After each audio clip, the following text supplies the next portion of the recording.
Hey, welcome to Decoupled with Cheryl. This is the second episode, and we're going to be delving deeply into the term single parenting, okay, and what it means for most of us who are in this situation, if you are actually in this situation. Again, this podcast is not about being bitter, it's about being better at, whatever curveballs the whole single parenting situation threw or has thrown at you.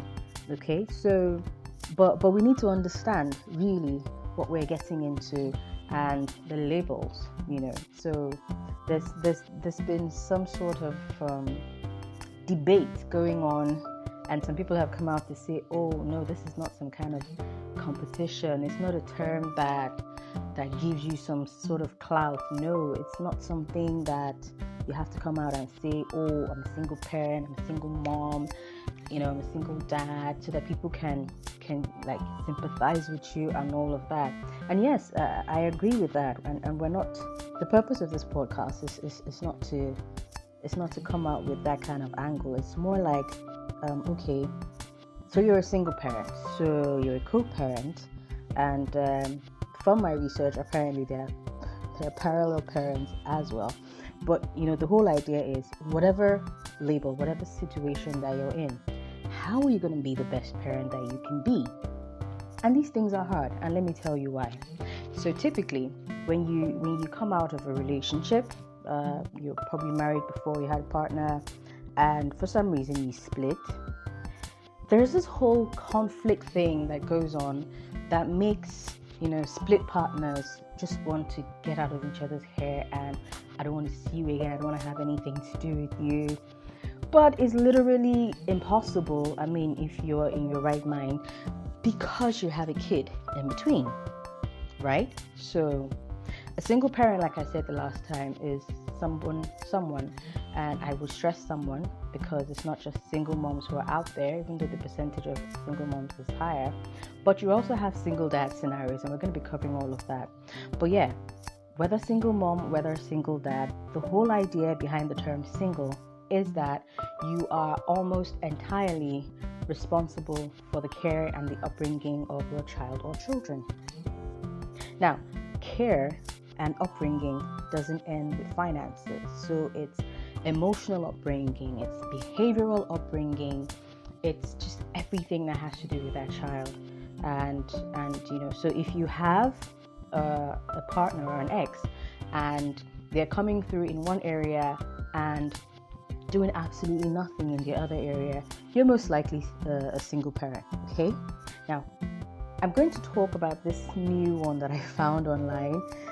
Ideally, the topic is single parenting versus co-parenting, but obviously there are other in-betweens. Okay, so there's this gray area that they call parallel parenting. Now, what happens there is two partners who have split and have a child or children in between them find ways to take care of their child without necessarily having any interactions to do with each other. So I give you a scenario. I have an ex and I can't stand his guts, for example. I can't stand his guts, and I know that I owe it to my child to ensure that the child is raised by both a mother and a father.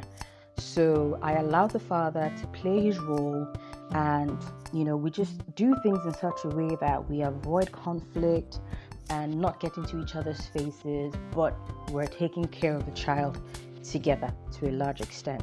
Now, that matter is very, very tricky, because guess what? Early stages of the split, it's not usually rosy. It's not usually, you're not thinking logically. You're not trying to be civil as such. You just want to get a move on with your life. And to be honest, having an ex coming into your space, even if it's just to take care of that child, it kind of puts a dampener on things, So you're trying to be happy and you're trying to live your life, and then you realize that you have to have a conversation with your ex about your child, and he's just refusing to see your side of the story, or she's refusing to see your side of the story. Now, if you are in this situation, You have to find a way to work it out. And here's the thing. Again, like I said in the last episode, you want to get out of your ex's face. You don't want him in your space, or you don't want her in your space at all. But you're out of that relationship and you're still bearing so much resentment and strife for this ex. It will affect your child. It will affect your ability to raise that child in the best possible manner, in the sanest environment. And again, like I stressed the last time, as long as there is conflict, it rubs off on the child. Okay, so what usually happens, a couple of scenarios that you see in these parallel parenting situations is, so the mom and the dad get to have time with the kid. They plan it in such a way that, maybe the mom gets to go pick up the child, or the dad gets to go pick up the child, and they spend some time together. And then because there is that hate and that resentment and that whole unforgiveness thing in your soul and in your spirit towards your ex, you then start to use your child to gather information. And that is just low down and dirty. That is all kinds of low.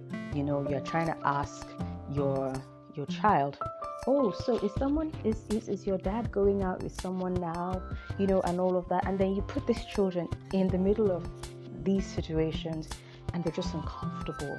And then they have to start dealing with loyalty. Okay, so this is more common for children who are older and in this situation. With younger kids, they're slightly, maybe not completely oblivious, but they kind of get a sense that something is going on that is not right between mommy and daddy.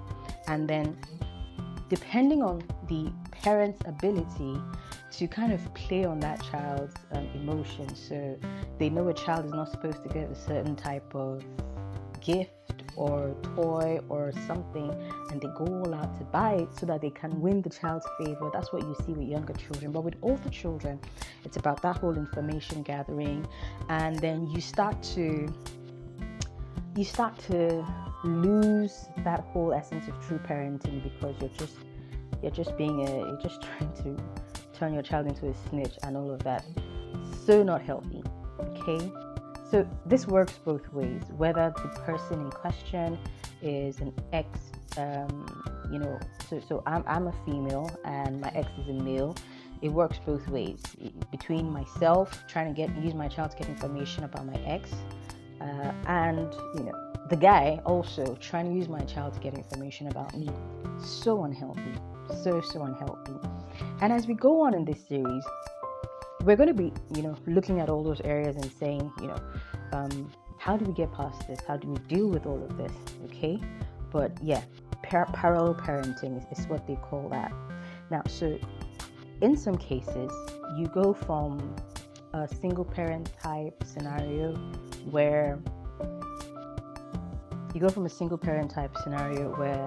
it's you and it's just you, because your ex, whoever they are, male or female, has decided that they're going to be responsible and just not play any role in raising their child.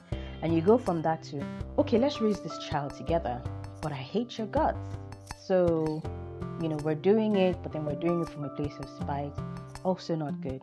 Now, co-parenting is supposed to be the most ideal situation. So that happens when both parents are jointly involved in taking care of that child, in raising that child. They come through when it comes to decisions for their children. They plan together. They have this really good communication thing type going on. So everything is just really good.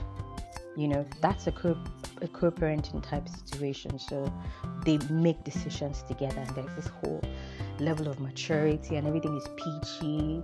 And then just like we see in the movies, especially in the western part of the world, definitely not in Nigeria here, you find at some point the ex brings his new missus, or the ex brings her new mister, and they come together and they have this really little cute cookouts and parties, and everybody's cheering each other on. So cute. It's so cute. I honestly wish. I mean, for those of you who are listening, please tell me, have you ever seen those types of situations? Because we're made to understand that those are the most ideal type situations, for raising a kid who's come from a broken home. Okay, that's fantastic. Can we get to that point?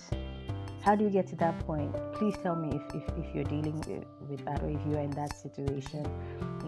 So again, we come back to the whole essence of this discussion, and we're saying, whatever umbrella you're under, are you a single parent? Are you solely responsible for your child? Are you parallel parenting? Day your day, I day my day, but we're with a child. We find a way around it. So no one person is doing all the work, but I just don't want to see you in my space. And then there is the co-parenting umbrella as well. Okay, so yeah, it would be nice, to get to the point where you have healed, you have forgiven, you have moved on in your life. You don't allow those unnecessary external influences to come in and play a role in your space. But as long as there is a child in between you, and I stress this because I think about what happened in my ex sometimes, and there was this whole situation of, he's from a dysfunctional home, and that thing scares me, because I'm like, okay, what if it happens to me as well? This is probably some type of a generational thing. I mean, I'm African. I can't help but think that way sometimes. Is it something that no matter what I do as a parent, is just going to come back and affect me and affect my child? Is there a way to break it? What do I do? So you're thinking about that, you're having that conversation, and you're saying, I don't want this to be me. I don't want this to happen to my child. So I have to heal in such a way that I'm able to have conversations with my ex concerning our child, and just be the best people that we can be for him. So I remember stressing in the first episode how important it was to heal and to move away from that lowest low point, and how it's important to also do it for your child. And this is the reason why.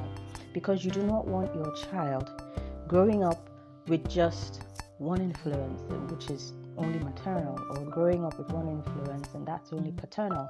You want him to have that sort of balanced space where he has a mother, he has a father, even if they're not together, but they play an active role in his life. And playing an active role is playing an active role positively, not trying to be the wicked witch of the West, or the wizard of only God knows what kingdom your village people sent you from. You need to be the best person, the best version of yourself you can be for your child.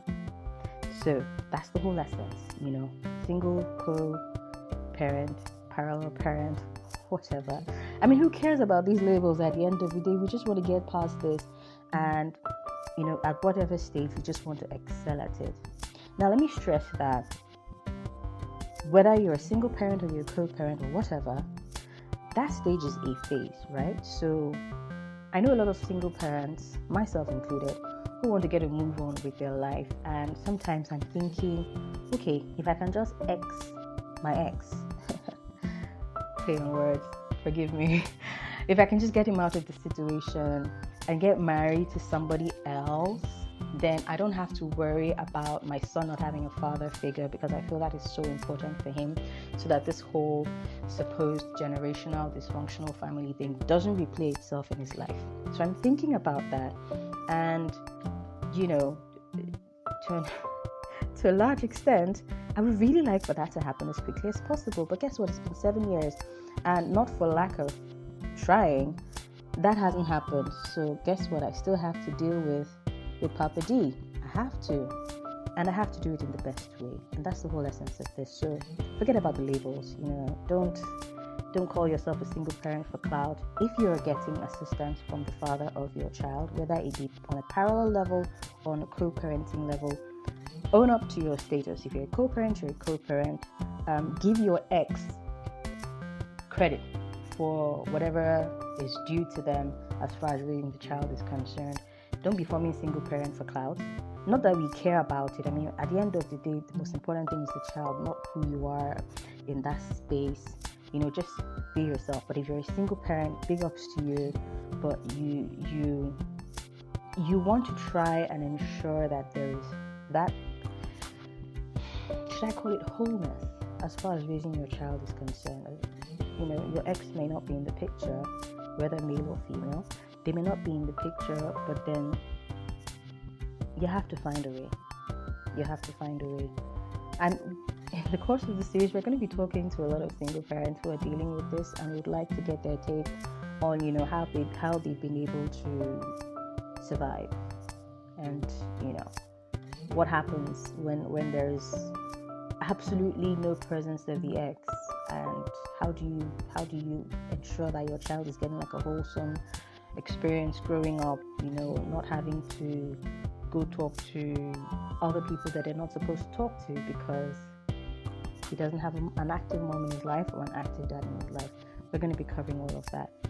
But yes, single parent, co-parent, forget the labels. Just ensure that your child is, growing through this in the best possible way, so that mentally they're okay, behaviorally they're okay, educationally they're okay. You might have to bust your balls to ensure that you cover the finances, but even if you're excelling in that area, it's not a walk in the park for the other aspects of raising that child. So how do we get past that? We're going to be talking more about that, but then we've come to the end of the second episode of Decoupled with Cheryl. Bye.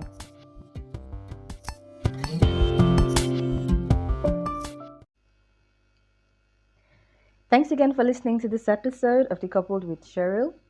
Alright, so as much as I was talking about the fact that we have to find a way around it, I know that it's very difficult for some of us, especially those of us who are truly single in this endeavor that we have found ourselves in. So I would very, very much like to hear feedback from lots of single parents out there who have absentee exes. Please tell us your story at sharecast@gmail.com. That's CHERCAST, one word, @gmail.com. You can also reach us on all social media platforms at Decoupled with Cheryl. Would love to hear from you. Until then, bye-bye.